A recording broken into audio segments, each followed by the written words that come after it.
गौहर साहब। Thank you जी। बिस्मिल्लाहिर्रहमानिर्रहीम। Thank you जनाब स्पीकर।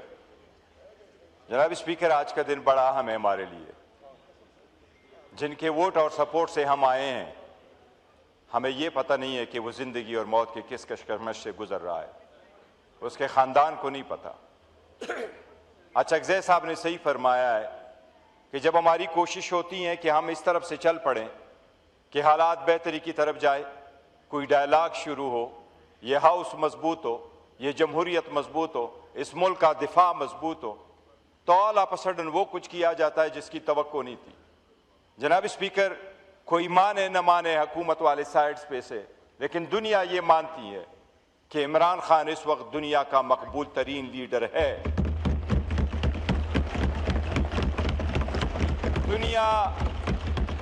दुनिया मानती है कि उसको जेल में सियासी बुनियादों पर रखा गया है। दुनिया ये मानती है कि उसके एक झलक से बाज लोगों को इतना डर है कि उसकी एक झलक वो बर्दाश्त नहीं कर सकते। जनाब स्पीकर, हमने कहा है कि हम उसके सेहत पे और इसकी बीवी की सेहत पे, जनाब स्पीकर, हम सियासत नहीं करेंगे। हमने कहा सियासत के लिए 20 चीजें और मौजूद है, उस पर सियासत ना हो। जनवरी में पहले हुकूमत ने यह स्टेटमेंट दे दी कि हाँ हमने उसको शिफ्ट किया है, उसके आंख का मसला है। सुप्रीम कोर्ट से जब खबर आई, हमने दरखास्त दे दी, इस हाउस के अंदर हमने धरना दिया कि डॉक्टर की इजाजत दे दो हमारे पास। जनाब स्पीकर, उसके लिए 25 मरतबा हम हाई कोर्ट गए, 17 मरतबा हम सुप्रीम कोर्ट गए। इंसाफ तो दहलीज पे मिलने चाहिए, लेकिन 25 मरतबा और 15 मरतबा सुप्रीम कोर्ट और हाई कोर्ट में जाने के बाद भी हमें इंसाफ नहीं मिला। ये पार्लियामेंटेरियन ख्वार होते रहे, वहां दरवाजों पे खड़े रहे। जनाब स्पीकर, हम ये समझते हैं आप इस हाउस के कस्टोडियन हैं, आपने अच्छा रोल प्ले किया, उसके हम मोतरफ हैं। जब हम दीवारों से टकरा करके सुप्रीम कोर्ट, हाई कोर्ट के सामने खड़े हों, सो ये ईवान कहलाता है कि ये हर इंस्टीट्यूशन की मदर ऑफ ऑल इंस्टीट्यूशन है। हमारी तौहीन हुई है और उसके बाद जाके हमारा केस लगा है। 18 तारीख को जब सुप्रीम कोर्ट ने ऑर्डर किया, बड़ा सिंपल किया, हुकूमत ने उस पर रिव्यू फाइल किया। हमने रिक्वेस्ट की कि रिव्यू को खत्म होने दे, इस ऑर्डर को इंप्लीमेंट होने दे।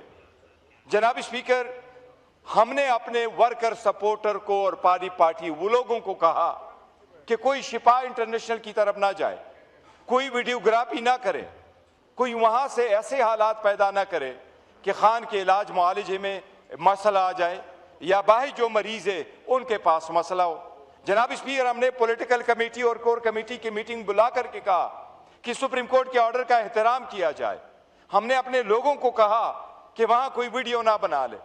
जनाब स्पीकर, ये हाउस, ये अपोजिशन के मेंबरान, हमारे पास 3 करोड़ वोट को जिन्हें हमको रिप्रेजेंट करते हैं, ये ऑलमोस्ट हाफ ऑफ पाकिस्तान है। जनाब स्पीकर, हम मुतालबा करते हैं आपसे, आपने उनको ठहरवाना है। सुप्रीम कोर्ट का ऑर्डर क्लियर था कि आपने उसको शिफा इंटरनेशनल हॉस्पिटल लेके जाना था। जनाब स्पीकर, उसमें क्लियर लिखा था कि फैसल सुल्तान और उसकी बहन डॉक्टर उज़मा उस टीम का हिस्सा रहेगी।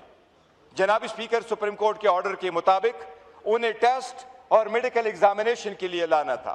जनाब स्पीकर, हमने एक बार नहीं बार बार ये कहा है, हमारा यहां बैठने का कोई फायदा नहीं। अगर हमारे लीडर के साथ ये सलूक हो रहा है, हम उसके नाम का वोट लेके यहां आए।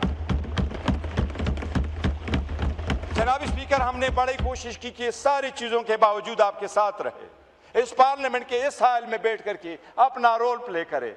शायद आप नहीं चाहते इस सिस्टम का हम हिस्सा रहे। जनाब स्पीकर, गुज़श्ता रात के बाद जो कुछ हुआ, मेरा ख्याल है हमारे लिए मुमकिन नहीं होगा कि हम चंद दिनों के बाद आपके साथ इस असम्बली में रहे। आपको अपनी स्टाइल की जमहूरियत मुबारक हो, लेकिन हम फैसला करेंगे। पाकिस्तान की अवाम का एक लीडर है, उसका नाम है इमरान अहमद खान नियाज़ी। जनाब स्पीकर, हमने बारहा आपसे ये रिक्वेस्ट की, हमने हुकूमत से रिक्वेस्ट की, आप बताएं, आजाद कश्मीर या कश्मीर पे इशू आए, हम आपके साथ खड़े नहीं हुए।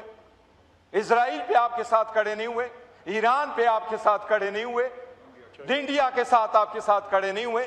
हमारा अगर रोल ना होता तो शायद रिजल्ट कोई और होते। चाइना के साथ हम आए तो आपके साथ खड़े नहीं हुए। वो हम आपके साथ नहीं खड़े थे एज हुकूमत, वो हम रियासत पाकिस्तान के साथ और अवाम के साथ खड़े थे, हैं और रहेंगे। लेकिन हम मुतालबा करते हैं जनाब स्पीकर कि इनका भी एहतसाब इस कदर तो हो। अगर एक लीडर को इतना ही आप स्पेस नहीं दे रहे, हॉस्पिटल जाना आपके लिए मुश्किल है, हॉस्पिटल में एक रात गुजारना मुश्किल है, जबकि 1000 दिन से ज्यादा वो जेल में गुजार बैठा। जनाब स्पीकर, ऑलमोस्ट नामुमकिन हो गया, दिल खून का आंसू रो रहा है। लोग ये कह रहे हैं कि आप यही फोर्स कर रहे हैं। अवाम जब उठ खड़ी होती है तो रियासतें रहती नहीं है, रियासतें अवाम से बनती है, रियासत से अवाम नहीं बनती। अरे रियासत रियासत होती है जो अवाम को मां समझ के बैठे। वो लीडर जिसको हर दुनिया मानती है वो लीडर है, वो बंदा जिसकी सारी दुनिया कह रही है। जनाब स्पीकर, हम तो कानून के मुताबिक नहीं कह रहे, हमने रूल के मुताबिक नहीं कहा, हमने उसके राइट के मुताबिक नहीं कहा कि वो एक अजीम लीडर है, एक बड़े पार्टी के सरबराह है। हमने इतना कहा कि अगर कन्विक्टेड क्रिमिनल भी है उसका भी राइट है कि वो अपने फैमिली मेंबर से मिले। पाकिस्तान ने वोट दिया था जब यूनाइटेड नेशन के नेल्सन मंडेला रूल्स बने, उसमें लिखा हुआ था कि 15 दिन से ज्यादा कैदी को फैमिली से न मिलाना ह्यूमन राइट्स वायलेशन होगी। जनाब स्पीकर, हमने तो इतना कहा कि रूल्स को छोड़े, कानून आईन को छोड़ दे, एक आम कैदी की तरह उसका जो राइट है वो तो दे दे। अगर आप उसको राइट नहीं देते, मैं तो एज ए चेयरमैन ये कहता हूं मेरा हक नहीं बनता कि आपके साथ इस हाउस में मस्जिद में बैठूं, इनका भी नहीं बनता। हम भी आपके साथ हैं। हमारे वोटर हमसे यही पूछते हैं। मैं अल्लाह को गवाह बना के कहता हूं, मैंने आज जाना था, हम प्रोग्राम करते जुम्मे वाले दिन मेरी वालदा की वफात के बाद, लेकिन मैं अपने वोटरों को फेस नहीं कर सकता। वो लीडर जिसके बलबूते हम बैठे हैं, जनाब स्पीकर, आप हमें किस कोने में पहुंचाते हैं, ये फैसला आप कर ले। ख्वाजा आसिफ साहब एक सीजन पॉलिटिशियन में उस पर छोड़ता हूं, आप फैसला कर ले, हमें कबूल है। आप कहते हैं हम इस कोने से निकल जाएं, हम 2 मिनट नहीं लगाएंगे।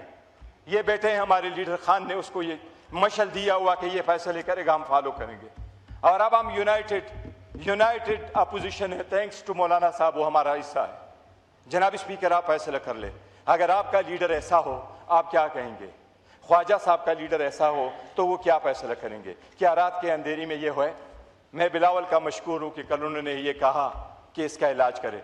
जनाब स्पीकर, आप 25 मरतबा हमें हाई कोर्ट ले गए, 15 मरतबा आप हमें सुप्रीम कोर्ट लेके गए, वो भी आपने इम्प्लीमेंट नहीं किया, जबकि ये ऑर्डर आपको खुद इम्प्लीमेंट करना चाहिए था और आपको कहना चाहिए था कितने दिन आपने उसको रखना है, कौन से हॉस्पिटल में रखना है।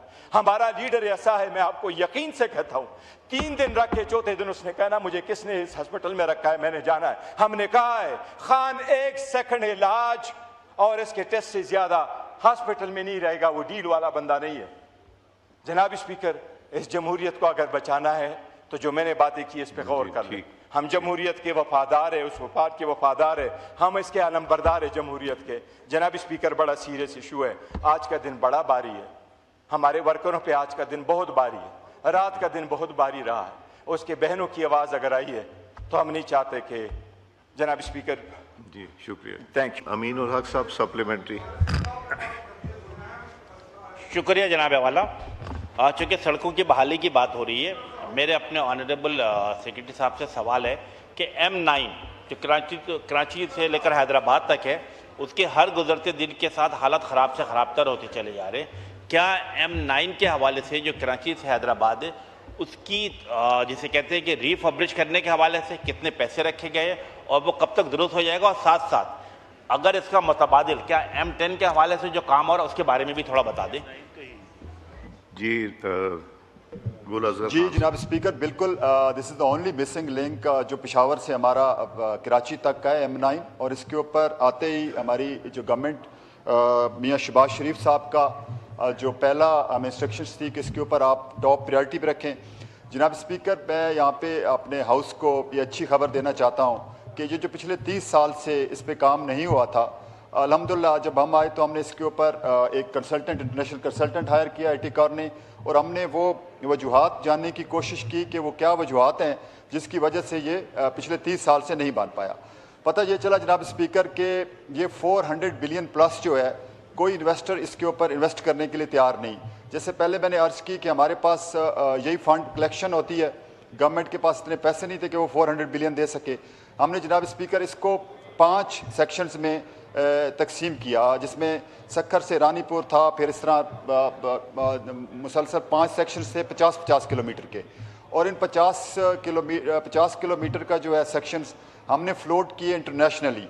तो जनाब स्पीकर, तो जो हमारे 3 सेक्शन हैं, जिसमें एक हमारा ओपी जो फंड्स है, ओवरसीज जो पेट्रोलियम का फंड है, उन्होंने इन्वेस्ट किया। फिर 2 सेक्शन में जो है इस्लामिक डेवलपमेंट बैंक ने जो है वो इन्वेस्ट किया। तो 3 सेक्शंस ऑलरेडी हम दे चुके हैं और उसका प्रोक्योरमेंट प्रोसेस जो है ऑलमोस्ट कंप्लीट होने वाला है, और वी आर होपिंग कि अगले नेक्स्ट 2 मंथ्स के अंदर जो है वो काम शुरू हो जाएगा। अब जो कराची हैदराबाद, अच्छा अगले 2 सेक्शन जो हैं वो FWO इंटरेस्टेड है, तो ये 5 सेक्शन पूरे होंगे और इंशाल्लाह हमारा ये टारगेट है 2028 तक जो है ये कंप्लीट हो जाए। जो पुराना M9 है वो बेसिकली एक्सप्रेस वे ही रहेगा, वो मोटरवे जो अब हम करने लगे हैं कराची से जो पोर्ट से हैदराबाद, जिसको M10 कहते हैं। तो बिल्कुल M10 के ऊपर हमारी फिजिबिलिटी कंप्लीट हो चुकी है, ऑलमोस्ट कंप्लीशन करीब है। अब हम उसको बाईपास करके कराची से डायरेक्ट जो है इंशाल्लाह हम हैदराबाद ला रहे हैं।